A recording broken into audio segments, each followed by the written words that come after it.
Hello AWS friends, today let's talk about EKS, Elastic Container Services for Kubernetes on AWS. You find the README of this tutorial in my GitHub account, also all required files. There's also a very useful link, this is this EKS workshop. I find a lot of information on how to set up the cluster, how to use Helm, and also integrate Grafana or Prometheus monitoring tool, service mesh with Istio. A lot of useful information.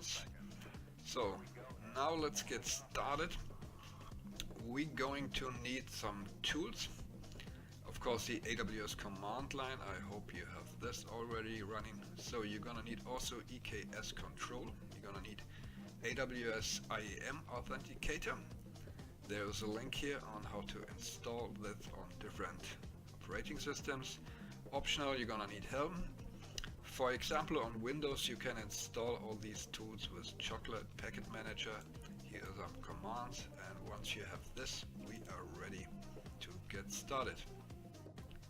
So the first thing we're gonna need is a ECR repo where we're gonna be able to push our Docker images to. Here's a command line. A command to create this repo. I have already my ECR repo ready.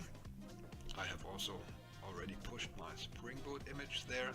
If you don't have yet one, you can simply create it here on the web console, or you can use this command to create this repo.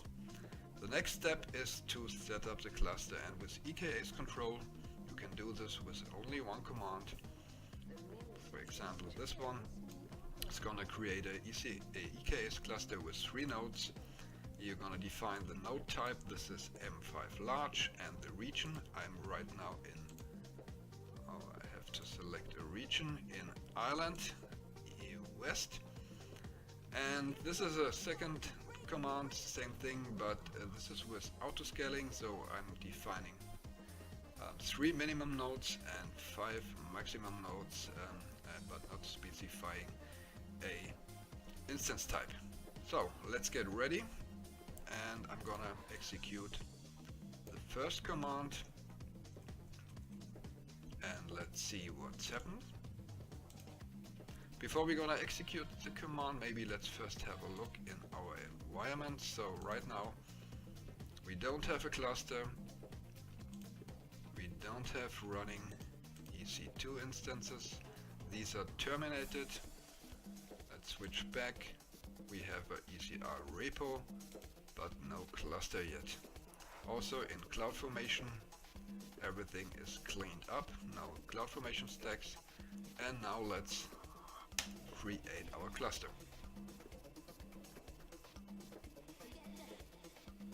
So what you can see, one of the first thing this command is gonna do is deploying a CloudFormation stack to CloudFormation, and as you can see, this says create in progress. So meanwhile our command is in progress, let's have a look in our CloudFormation stack. So we can have a look on the events and can see what this command or what this CloudFormation script is gonna create on resources. And there's also a useful thing here in CloudFormation. You can check this template tab, and there you can see the CloudFormation stack itself. Unfortunately this is in unreadable JSON format, but there's a pretty cool tool here in CloudFormation, and we're gonna use this. This is the design template. And here you can paste a existing template. This is useful to format from JSON to YAML or from YAML to JSON. You can paste, for example, our unreadable JSON in here. And now you get 2 things. First, you get a architecture diagram for free, and also you'll be able to convert your unreadable JSON there into YAML, and you can copy this and save to your file system. I have already done this, and now you have a YAML CloudFormation stack to create an EKS cluster. You can also modify this a little bit, but of course this is gonna work, and you can reuse this CloudFormation stack, and the next time you can also create the cluster with CloudFormation instead of this command. Also, you have this diagram here, and you can download it, and once you have downloaded it, we can have a look in it a little bit later. Let's first get back and see what our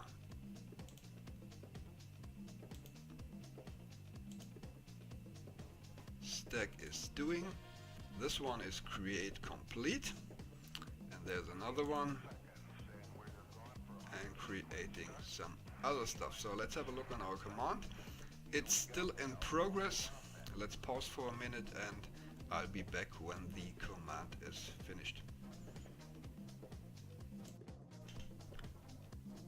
The command is not yet finished, but meanwhile let's have a look in our architecture diagram, though this is the one you received free from our CloudFormation designer, and take a closer look for yourself. That's also a cool feature there in the CloudFormation designer, and also we can have a look one more time in the CloudFormation stack. So what is going to be created? The most important thing, of course, our EKS cluster, and then we have some security groups. We have a security group ingress, we have a net gateway for our private instances, we have an internet gateway for public access, and we have some policies here.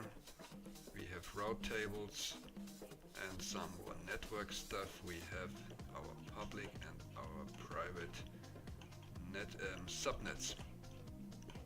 So this is a little bit big to explain all in detail, but you can have a look in my GitHub account, or you can take a look in your own CloudFormation stack once you have copied it. Let's have a look one more time in our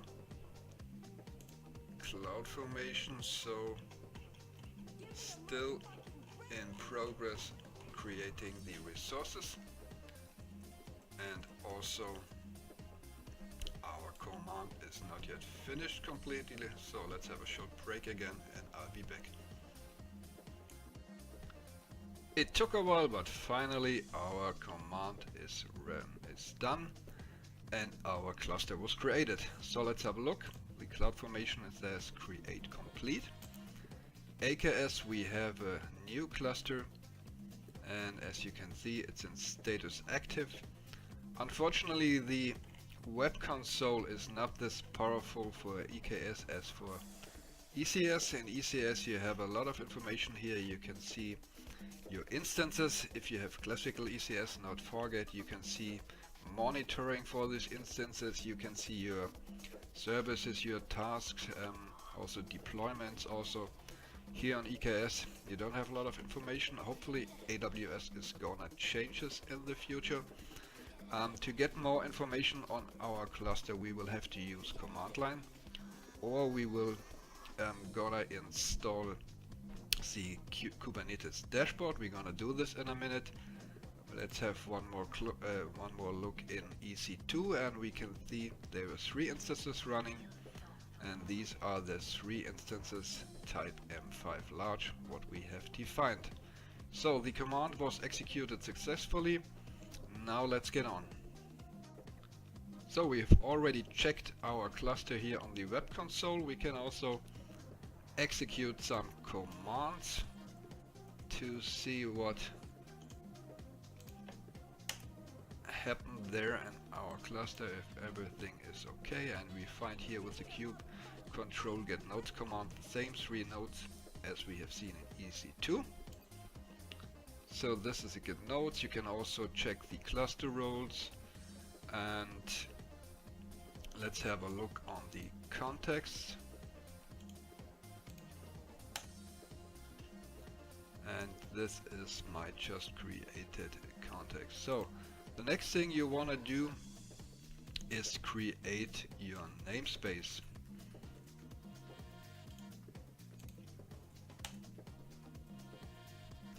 And now let's set these namespace for our context. And once we have done this, we are actually ready to install the dashboard and have a closer look on our Kubernetes cluster. To install the Kubernetes dashboard, you only gonna need a couple of commands. You're gonna find them in my README. So the first one is this here, which is basically the main command to install and apply the dashboard. And now it was successfully service Kubernetes dashboard was created. So the next thing, we're gonna create a proxy. So we are going to be able to run the dashboard on our local browser. Therefore I'm gonna open a second command line.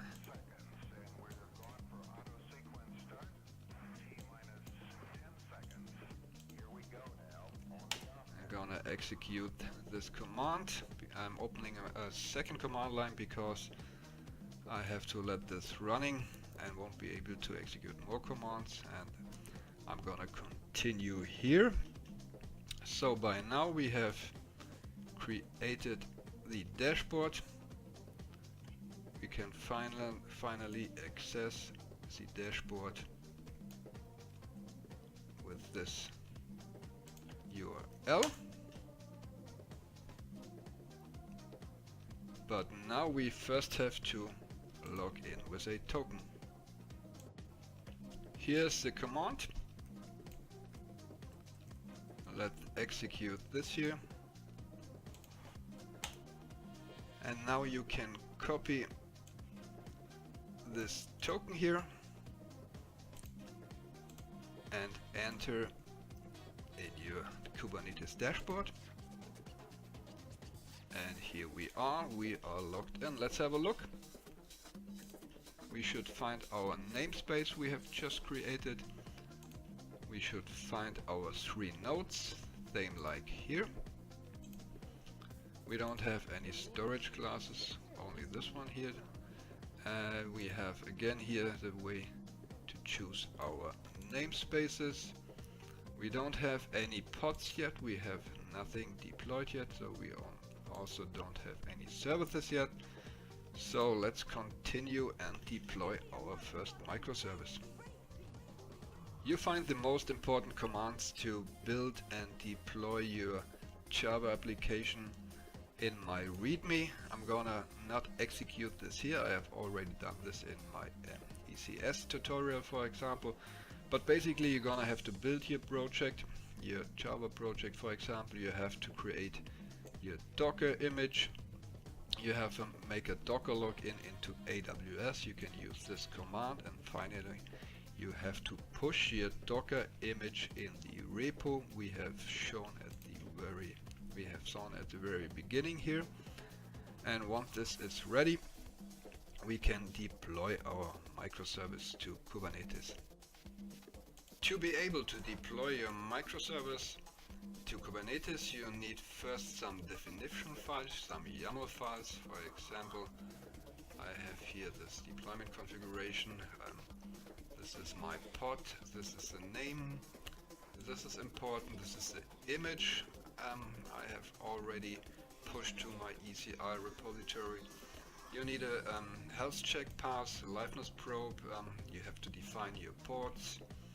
Then you have here the definition of the service and a little bit other stuff. And also I have here an ELB, a load balancer service, and this is gonna expose my service with a public URL. You can take a closer look, all these files are in my GitHub account. And now let's deploy the microservice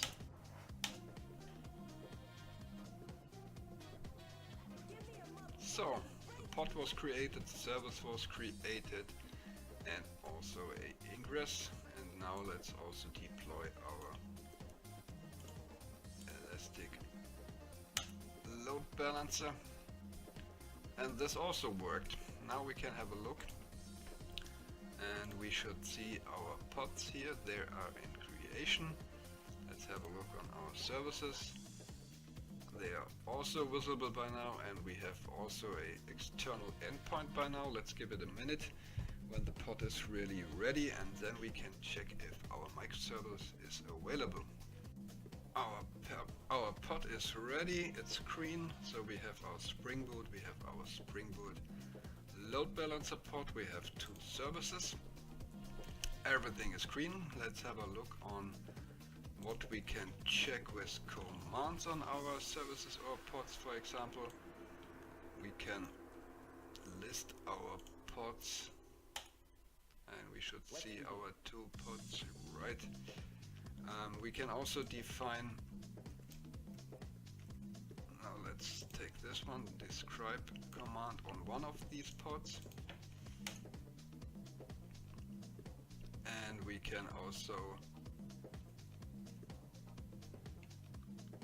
there's an unhealthy health check, I have to check on this, and you can also take a look on the logs.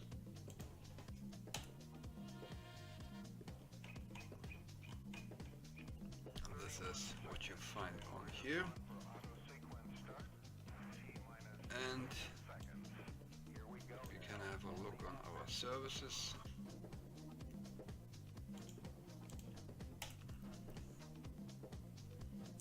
Same on the ELB.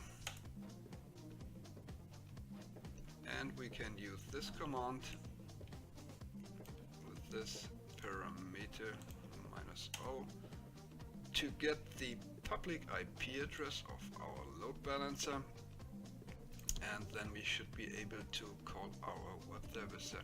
Of course, you can also take a look on the log files, for examples, by Kubernetes dashboard, and use some other features here. But you can all do this also on the command line. So let's have a look on our pod. We can use this public IP address in here. Copy, this should be the same like on our service, but we're gonna need, of course, our Spring Docker hello postfix here.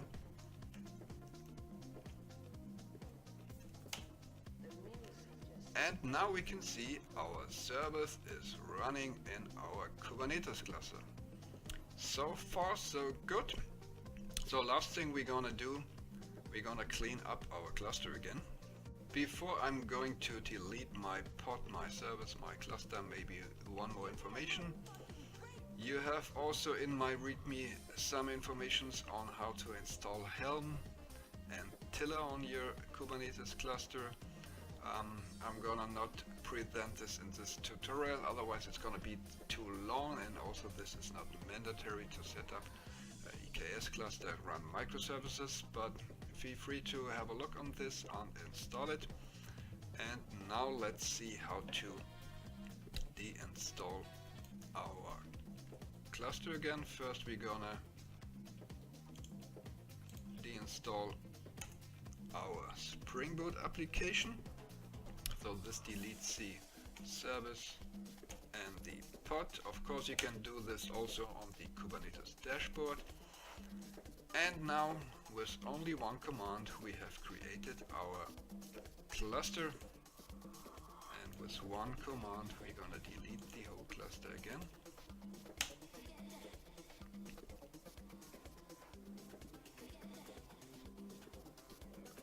And what now should happen is you're gonna see this here in our CloudFormation. It says delete in progress. It starts deleting the first resources.